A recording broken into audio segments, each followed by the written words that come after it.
Are you planning to move to Canada or any other country for that matter, but feeling overwhelmed by all the paperwork? Wondering what's the difference between a visa and a work permit? Don't worry, I got you covered. Today, we are going to break it down so that you can avoid costly mistakes and delays. Let's jump right into this video. First thing first, let's start with the basics. What exactly is a visa?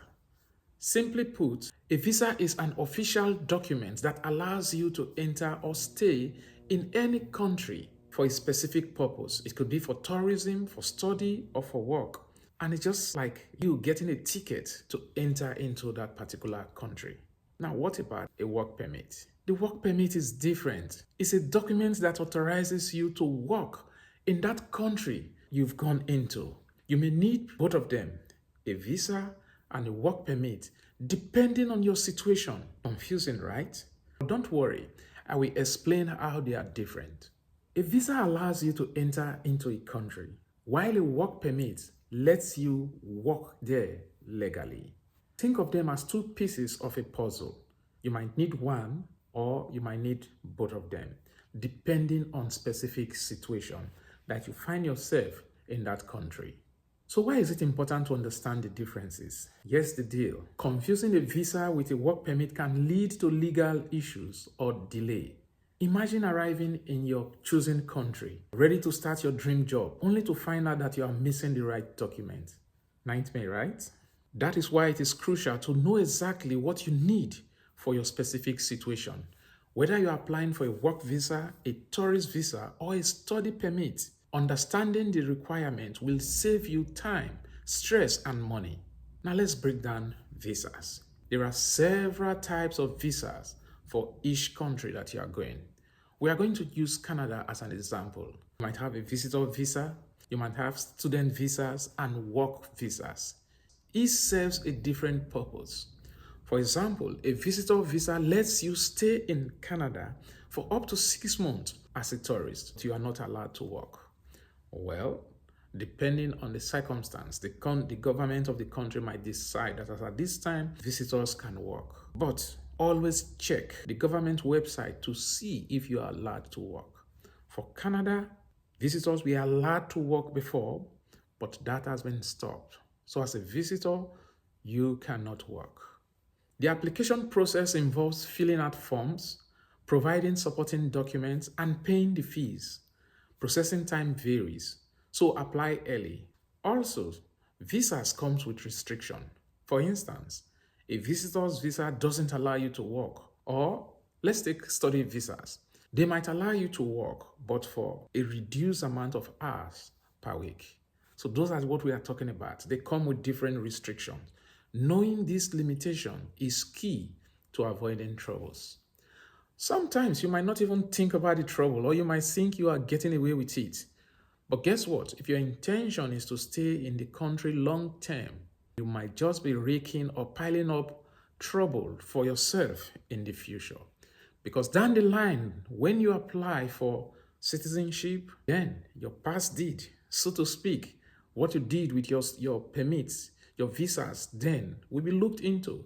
And if they find things that are not normal, that are irregular, you might be denied. Now let's talk about work permits. There are two main types of work permits. Remember, the example we are using that of Canada. For other countries, it might be different. As always, please check the website of that country, the government website of that country that you dream or desire to go to. There are two main types of permits in Canada. We have the employer-specific work permit. It's called a closed work permit or an open work permit. Employer-specific simply means that you can only work for that employer listed on your work permit. So you cannot swap or change your employer. If you do so, it might lead to you being sent back home when you are caught.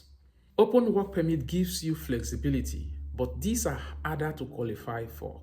Your eligibility for a work permit depends on your job offer, the qualification, and sometimes the location. For example, to get an employer-specific work permit, you will need a valid job offer and possibly a labor market impact assessment, popularly called LMIA. The application process requires documents like passport, job offer letter, and sometimes medical exams or police clearance. And just like visas, work permits have their own restriction. For example, you might only be allowed to work in certain industries or certain regions. Now, the big question in your mind will be, how do I know whether I need a visa, a work permit, or both? Here's the strategy. Start by identifying the specific needs. Are you moving to Canada to work, to study, or just to visit? This will determine the kind of documents that you need. Next, we need to research the requirements for your destination. Canada has different rules depending on your country of origin and the purpose of your visa. So it is not one rule fitting everybody. So if you come from a certain country, these might be your rules. Come from a different country, these will be your rules. So make sure you understand what is required before you apply for any visa. You can do that by checking the Government of Canada's website for this video. For every other country, please check their website also.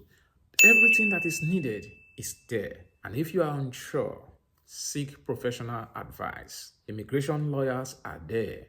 Consultants can help you to avoid mistakes and make sure that your application is done right. That is if you choose to use them. Trust me, it is worth the investment. To sum it up, understanding the differences between visas and work permit is the first step to a smooth immigration journey. Avoid costly mistakes by knowing the requirements, planning ahead, and getting professional advice if needed. Canada's opportunities are worth it, so don't let paperwork hold you back. If this video helped clear up your confusion, give it a thumbs up and share it with someone planning to move to Canada. And don't forget to subscribe for more tips on making your Canadian dream a reality. I'll see you in the next video.